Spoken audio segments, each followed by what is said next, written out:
মর্গের ভেতর বডিগুলো থাকতো, সেগুলো যদি সাধারণ মানুষকে ছবি দেখায়, কেউ যদি তার বাবা মার ছবি দেখে, সে আর জীবনে সরকারি হাসপাতালে যেত না। বেড়াল আর ইঁদুরে খুবলে খুবলে খেয়ে নিত শরীরগুলো। হ্যাঁ, মর্গের ভেতরে পুরো ফল আর এই সমস্ত বিক্রি হতো। ফল মর্গের ভেতরে রাখা থাকতো, যে ফলগুলো পরের দিন রুগীরা খেত, তার বদলে মর্গে ভাড়া দেওয়া হতো। কি করেনি ওরা?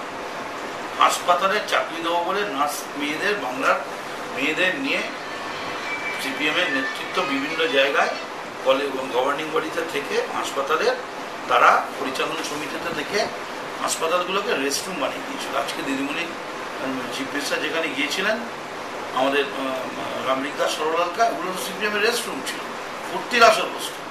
সেখানে উনি চেষ্টা করছেন। আর উনি যেটা বলেছেন প্রেসক্রিপশন, সেটা বিমানবাবু ঠিকই বলেছেন যে দিদিমণির প্রেসক্রিপশনটা, চিফ মিনিস্টারের মমতা বন্দ্যোপাধ্যায়ের প্রেসক্রিপশনটা ওদের কাছে সত্যি অপছন্দের।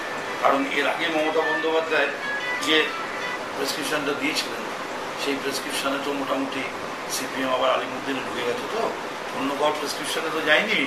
34 বছর বাদে মমতা বন্দ্যোপাধ্যায়ের প্রেসক্রিপশনটাই বাংলার মানুষ ঠিক বলে মেনে নিয়েছিল।